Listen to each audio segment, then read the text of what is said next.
Sebut saja namaku Randy.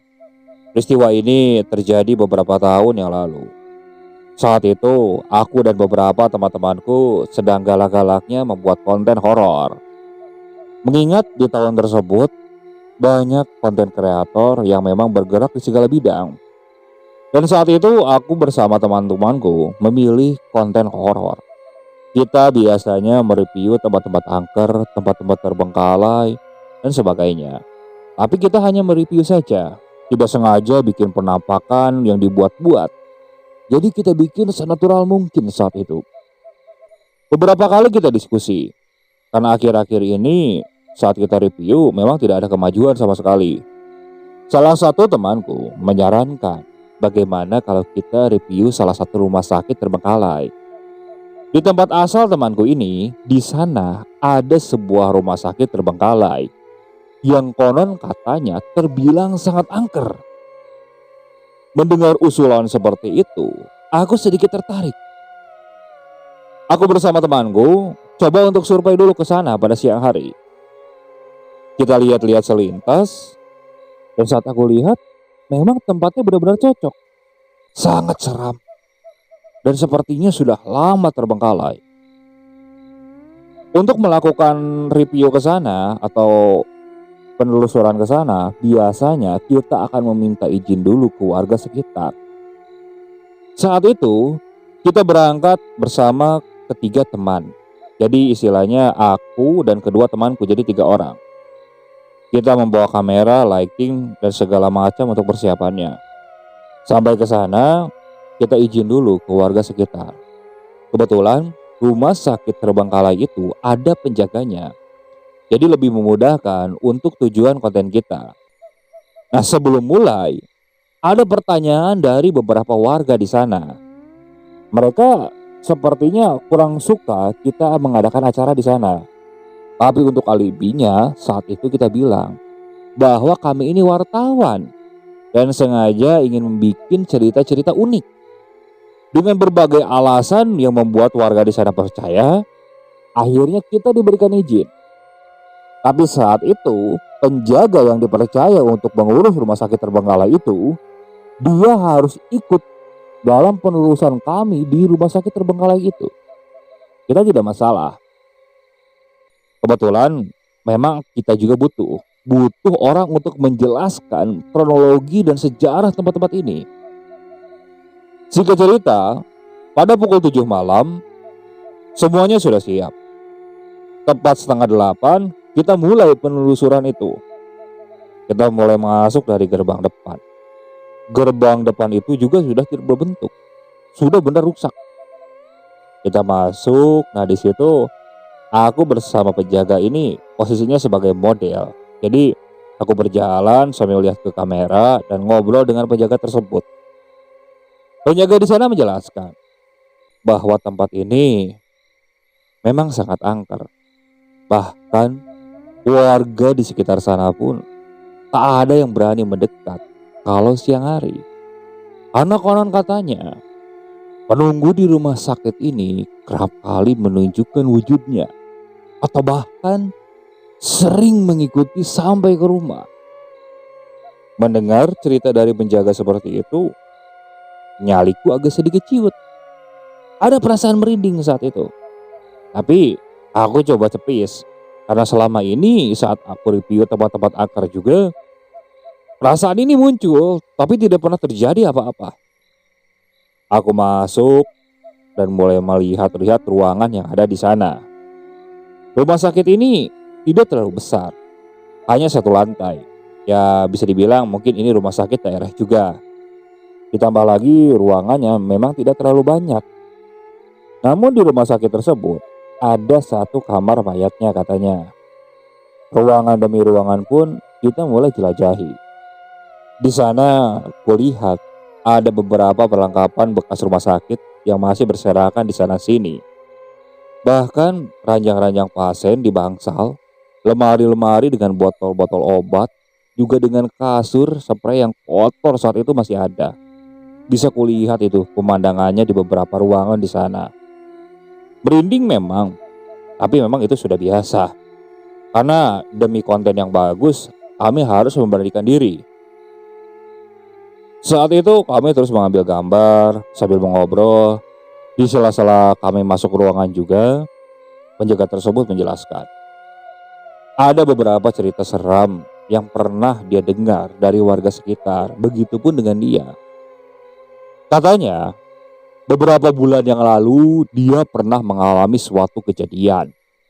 Saat itu dia bersama temannya. Dia jaga malam di sana karena akhir-akhir ini banyak anak muda yang sengaja memanfaatkan tempat di situ untuk berbuat tidak baik. Hanya untuk sekedar minum-minum, bahkan ada beberapa yang pernah berpacaran di sana, tapi berakhir tidak baik. Nanti akan diceritakan. Jadi saat itu, penjaga itu bersama temannya. Sebut saja namanya Mang Udin dan Mang Ujang. Nah, Mang Udin ini sebagai penjaga dan Mang Ujang ini sebagai temannya. Mang Ujang menemani Mang Udin. Awalnya mereka ngobrol sambil mendengarkan radio saat itu. Di sela-sela mereka sambil ngobrol, tiba-tiba Mang Ujang ingin kencing. Mang Ujang berjalan ke dekat halaman. Nah, dia kencing di sana. Selesai kencing, saat membalikkan badan dan berjalan ke arah Mang Udin, Mang Ujang melihat ada seorang laki-laki yang berjalan masuk, tapi sangat cepat, terkesan berlari. Refleks Mang Ujang berlari. Din, itu Din, ada orang masuk. Mang Ujang seperti itu. Mang Udin bangkit tanpa berbicara lagi, dia mengikuti Mang Ujang. Berlari masuk ke dalam. Nah, ketika masuk di dalam, posisi Mang Ujang ini tiba-tiba jalannya cepat, entah kemana, bingung. Ditambah lagi, saat itu Mang Ujang tidak bawa senter, hanya Mang Udin yang bawa. Mang Udin berteriak-teriak kan, "Jang, gimana weh, Jang?" Ada suara. Hingga tak berapa lama di salah satu ruangan terdengar suara teriakan. Lari itu Mang Udin. Mang Udin lari, dan saat hendak masuk ke ruangan tersebut, tampak Mang Ujang itu keluar. Dia menabrak Mang Udin. Saat nabrak, tanpa berbicara, dia langsung berlari lagi keluar. Mang Udin pun menyusul dari belakang mengejar Mang Ujang. Sampai di luar, terlihat wajah Mang Ujang ini pucat. Ia seakan benar-benar ketakutan. Ditanyakan sama Mang Udin, "Kenapa kamu?" Masih diam. Dia seperti shock. Ditanya lagi, "Kenapa?" "Oh, tadi lihat orang kirain ku maling. Terus ya pas masuk ke ruangan, aku lihat, loh, dia tiba-tiba berdiri dekat ranjang. Nah, saat aku hampiri, loh, itu bagian depannya itu organ tubuhnya kelihatan, rusak wajahnya. Aku panik, langsung lari. Dia seakan tertawa, pas keluar nabrak kamu. Udah, kita pergi aja dari sini, ujar Mang Udin seperti itu. Malam itu mereka tidak berjaga. Nah, sebelum kejadian tersebut, pernah ada suatu kejadian, seorang yang pacaran ke sana. Jadi saat itu Mang Udin memang agak telat untuk pergi ke sana. Kebetulan ada urusan. Kalau tidak salah, waktu itu pukul 8 lebih 15 menitan lah. Mang Udin mendadak. Saat sedang ada urusan itu, dia merasa tidak ada perasaan, ingin cepat-cepat jaga ke sana. Mang Udin berangkat dari tempat dia ada perlu itu menuju rumah sakit. Jarak tempuhnya kurang lebih sekitar 20 sampai 25 menitan. Sampai di sana, Mang Udin kaget. Karena di depan itu, Mang Udin melihat ada seorang laki-laki yang tampak linglung. Dia seperti berjalan tapi berputar-putar saja. Berputar-putar. Mang Udin lekas-lekas menghampiri laki-laki tersebut. Saat ditanya, dia masih kelimpungan. Didesakan sama Mang Udin. Didesak, dia baru bilang bahwa dia kesini sama pacarnya. Tapi pacarnya tahu-tahu lari kemana tak kemana. Berteriak-teriak. Dia tadi merasa seperti masih di dalam rumah sakit, tidak bisa keluar.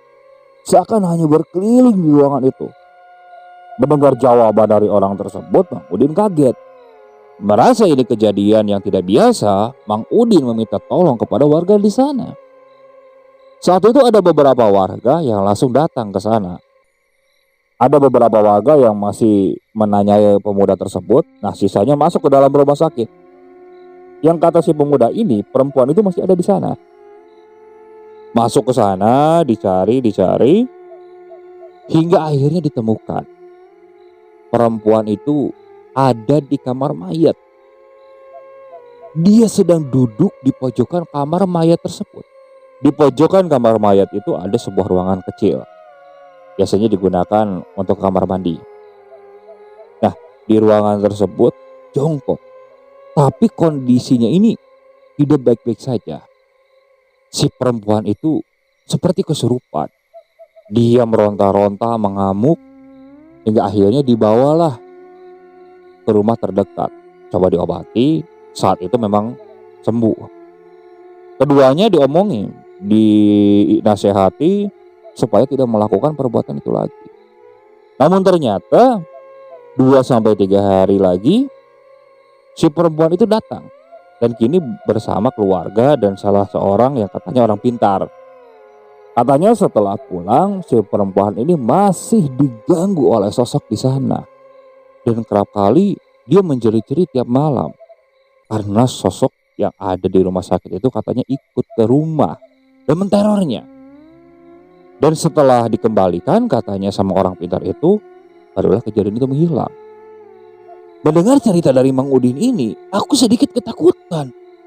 Karena biasanya kalau ada orang yang menemani, dia akan menjelaskan itu di akhir. Jadi selesai dari penelusuran, dia baru menjelaskan kalau di tempat ini pernah ada cerita ini itu, bahkan sejarahnya. Tapi ini di tengah-tengah, belum selesai penelusuran dia sudah cerita seperti itu. Ada perasaan tidak enak dan lebih ke arah takut saat itu. Entah apa maksudnya dari Mang Udin bilang seperti itu. Apa maksudnya dia hanya ingin menakut-nakuti kami ataupun bagaimana? Tapi ya sudahlah, demi konten kita lanjut. Kita lanjut kembali masuk ke beberapa ruangan. Hingga akhirnya kita sampai di ujung, yaitu di sebuah kamar mayat. Nah, saat masuk ke ruangan tersebut, aku merasa hawanya berbeda, berubah. Hawa di ruangan itu benar-benar panas, sangat panas. Berbeda dengan ruangan-ruangan yang lainnya. Bahkan hawa merindingnya itu benar-benar luar biasa. Teman-temanku yang lain juga merasakan. Dia sempat melihatku dengan isyarat yang berbeda. Tapi tetap lanjut mensyuting tempat tersebut. Mereka mulai merekam. Salah satu temanku mengarahkan pencahayaan karena memang di sana benar-benar minim pencahayaan. Hingga saat temanku sedang ngesut ke sebuah pojok ruangan di sana, tiba-tiba dia langsung mendekat ke arahku. Dia berbisik, Ren, aku lihat sekelebat bayangan masuk ke ruangan kecil. Cepat-cepat aku berlari ke arah sana. Mang Udin ngikutin dari belakang. Begitu juga dengan kedua temanku.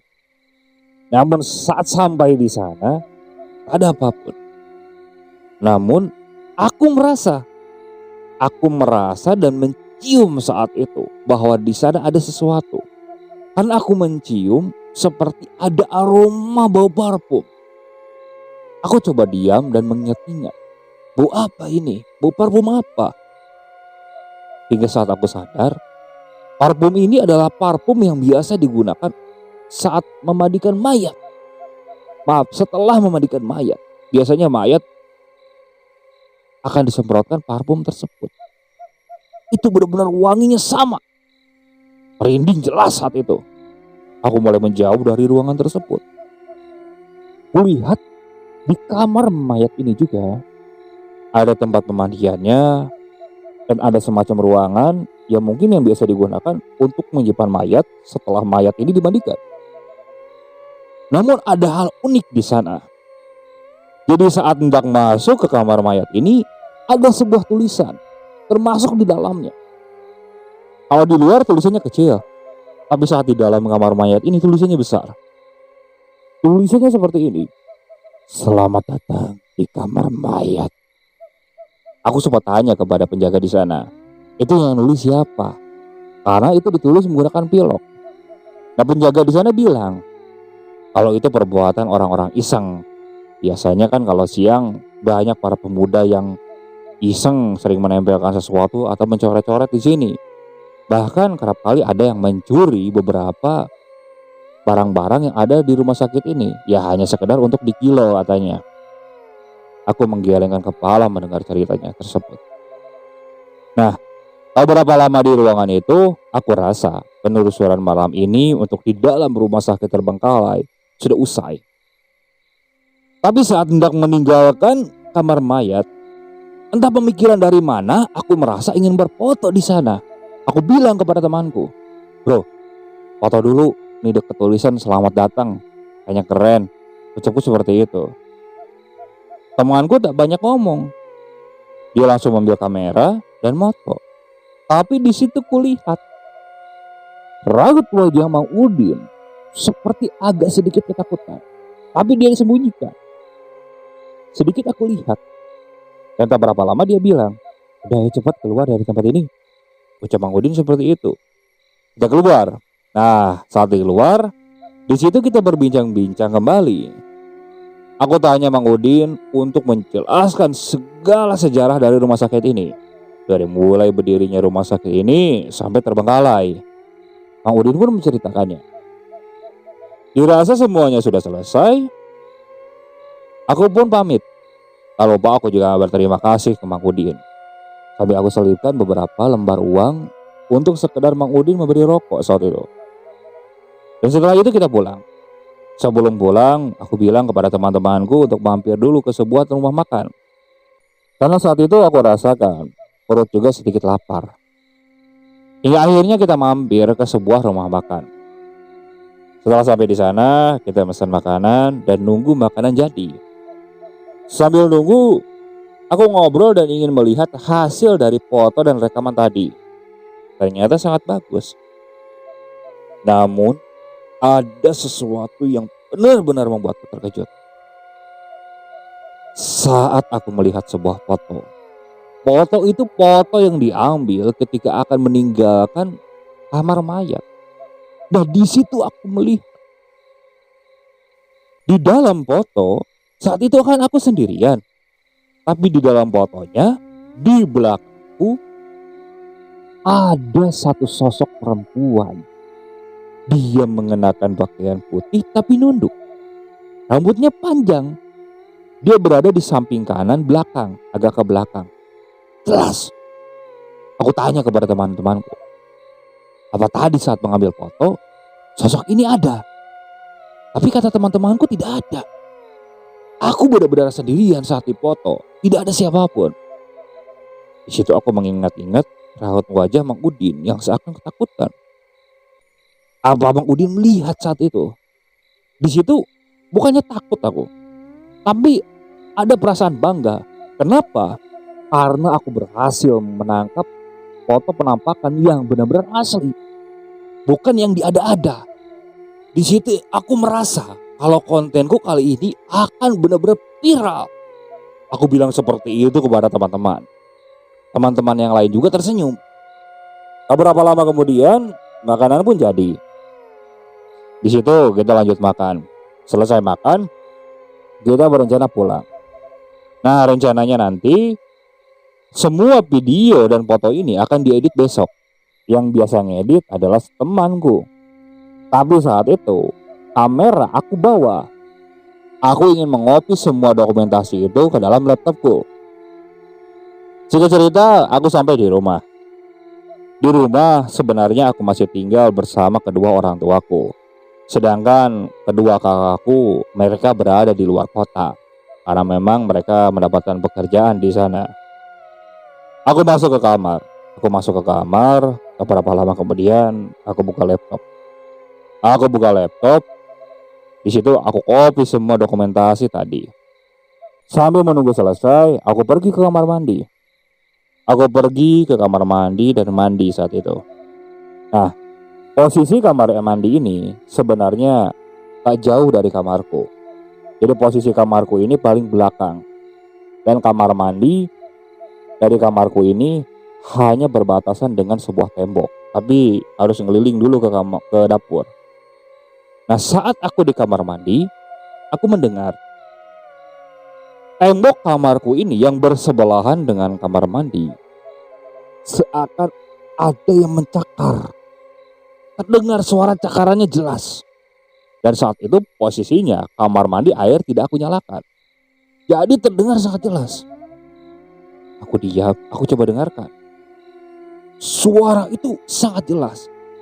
Seakan seperti kucing yang sedang menyakar-nyakar tembok. Aku diam, dan tak berapa lama kemudian aku selesai mandi. Nah, selesai mandi, aku masuk ke kamar. Saat membuka pintu dan masuk, di situ aku kembali mencium aroma parfum yang kucium tadi di kamar mayat. Wanginya sama persis. Wangi itu menyeruak dan memenuhi seluruh ruanganku. Aku merinding saat itu. Aku tengok ke sekeliling. Aku yakin ibu dan bapak juga tak ada yang menggunakan parfum seperti ini. Hingga pandanganku melihat ke arah tembok yang bersebelahan dengan kamar mandi. Nah, di situ aku kaget. Karena di tembok itu ada sebuah bekas cakaran panjang. Cakaran ini besar, bukan seperti cakaran hewan. Hampir mirip seperti tangan manusia yang mencakar tembok tersebut. Kalau ku hitung-hitung, ada 10 bekas cakaran. Ya seperti 2 tangan yang digunakan untuk mencakar. Aku merinding saat itu. Tapi cepat-cepat aku tepis. Karena aku pikir di rumah juga ada ibu dan bapak. Jadi ngapain aku takut? Aku kembali melihat ke arah laptop. Data yang tadi sudah selesai semua. Nah, di situ aku nyalakan musik sambil melihat-lihat kan. Biar mengusir rasa takut saat itu. Nah, saat itu aku melihat foto terakhir yang ada penampakannya. Di situ aku kembali nyengir. Karena akhirnya aku berhasil mendapatkan foto penampakan. Setelah beberapa lama aku ngonten seperti ini. Dan benar-benar murni. Saat aku memperhatikan foto penampakan itu, entah kenapa aku lihat foto tersebut yang tampil di layar laptop seakan bergerak. Bergerak sedikit, bergeser dan tak lama maju sejajar dengan tubuhku di dalam foto. Aku kaget, aku kucek-kucek mata. Nah, saat aku kucek-kucek mata, ternyata itu hanya halusinasiku saja. Aku bernapas lega saat itu. Dan tak berapa lama kemudian, aku kembali mencium aroma bau parfum itu benar-benar menyengat. Namun kali ini aku seperti merasa ada hembusan angin tepat di tengkukku. Itu terasa dingin, tapi aku masih diamkan. Hingga tak berapa lama aku merasa ada sentuhan sebuah tangan tepat di leher belakangku. Awalnya seperti sentuhan dan lama-kelamaan seperti memegang dan mencengkeram. Aku kaget saat itu. Refleks aku tengok ke belakang. Saat aku tengok ke belakang, di belakangku tampak sosok perempuan duduk di kasurku, rambutnya panjang, pakainya putih, wajahnya pucat, benar-benar pucat. Matanya sayu, tapi sorot matanya ini tajam. Dia melihat ke arahku tanpa bersuara sama sekali. Tapi tangan kanannya mencengkram leherku. Aku noleh, aku ingin berteriak. Tapi tak lama kemudian sosok itu menyeringai tersenyum. Tidak bertaring, tapi benar-benar mengerikan. Tak berapa lama kemudian, tangan yang mencengkram leherku ini dilepaskan. Ia tersenyum dan tak berapa lama bilang, Ayo ikut. Dan setelah itu sosok itu langsung menghilang begitu saja. Saat sosok itu menghilang, aku langsung bisa menggerakkan tubuhku. Tanpa pikir panjang, aku langsung keluar kamar dan menggedor kamar orang tuaku. Bapak langsung keluar bersama ibu. Tanpa pikir panjang, aku langsung ceritakan semuanya. Bapak dan ibu bilang, mungkin itu hanya halusinasi saja. Tapi aku masih belum tenang. Bapak masih terus menenangkanku. Hingga akhirnya, aku coba untuk tertidur malam itu. Dengan ibu saat itu, coba menidurkanku di kamar. Nah, setelah berapa lama kemudian, aku pun tertidur. Entah pukul berapa saat itu, tapi aku merasa ada hawa dingin dan hawa yang berbeda. Di situ aku mulai membuka mata. Saat membuka mata, posisinya gelap. Tapi samar-samar aku mendengar suara. Suara isak tangis laki-laki ataupun perempuan. Tangis, terisak-isak. Aku bingung, aku berada di mana? Aku tengok ke kanan, aku tengok ke kiri. Gelap. Dan saat aku sadari, aku sepertinya terbaring di sebuah tempat. Tempat ini hampir mirip seperti ranjang. Seperti ranjang pemandian mayat. Aku kaget saat itu. Aku duduk. Nah, saat aku duduk, aku lihat ternyata aku seperti berada di kamar mayat di rumah sakit terbengkalai itu. Sedangkan di kamar mayat itu, kulihat banyak orang. Banyak orang, banyak sosok juga. Salah satunya perempuan berbaju putih dan berambut panjang itu. Dia melihat ke arahku, melambaikan tangannya. Saat kulihat ke kanan dan ke kiri, di situ banyak orang yang wajahnya pucat. Mereka tidak mengenakan baju, tapi hanya mengenakan celana. Badannya ini benar-benar pucat pasi. Wajahnya datar. Mereka seakan mendorong ranjang ini untuk pergi ke tempat penyimpanan. Tempat penyimpanan mayat setelah dimandikan. Aku meronta-ronta. Ingin rasanya aku melompat dari sana, tapi tidak bisa. Dan sosok di sana bilang, ayo pergi, ikut, ikut, ikut. Hingga aku benar-benar teriak saat itu. Dan saat aku berteriak, aku terbangun dari tidurku. Napasku ngos-ngosan saat itu. Aku kaget. Karena tadi aku rasa itu seperti bukan mimpi. Benar-benar nyata. Setelah itu aku ambil ponsel. Aku telepon kedua temanku. Aku coba tanya kabar mereka. Apa mereka tadi malam mengalami hal yang sama. Tapi ternyata kedua temanku ini tidak mengalami hal yang seperti ku alami. Dan di situ aku khawatir. Kejadian ini terulang. Apalagi aku dengar cerita dari Mang Udin bahwa pernah ada orang yang sampai diteror terus-terusan oleh makhluk di sana. Aku takut. Jadi siang itu aku putuskan bersama temanku akan pergi lagi ke sana. Tujuannya untuk menemui Mang Udin. Singkat cerita aku berangkat ke sana. Sampai di rumah Mang Udin, aku ceritakan semua. Di situ Mang Udin masih terdiam. Dan tak berapa lama dia bilang, katanya saat terakhir kali aku berfoto di rumah sakit itu, tepat di kamar mayat, Mang Udin melihat di belakangku itu banyak sosok. Sosok itu seperti menyambut kedatangan seseorang. Mang Udin saat itu takut karena dia baru pertama kali melihat sosok yang begitu banyak. Selama di sana dia tidak pernah melihat sosok yang begitu banyak berdiri di sana. Takut Mang Udin. Makanya saat itu Mang Udin lekas-lekas mengajak kami untuk keluar. Namun ternyata kejadiannya malah aku alami. Setelah melihat foto yang ada di kamera tersebut, Mang Udin hanya bilang, coba hapus saja foto ini dan meminta maaf di sana. Mungkin kita lancang datang ke sana dan mereview di sana. Siapa tahu penunggu di sana memang tidak mau terekspos dan mereka hanya ingin tenang dengan kehidupan mereka di sana. Ucap Mang Udin seperti itu. Aku nuruti saran Mang Udin. Aku datang ke sana. Ya aku bilang seperti orang gila saat itu, ngomong sendiri meminta maaf dan setelah itu pulang. Di rumah, kopian dari foto tersebut aku hapus semua. Aku hapus semua. Malam harinya, aku mengikuti saran dari bapak dan ibuku untuk sholat, ngaji, dan berzikir. Alhamdulillahnya malam itu tak ada kejadian yang aneh. Besok atau lusanya pun ada kejadian lagi. Nah, teman-temanku bilang, bagaimana untuk kontennya?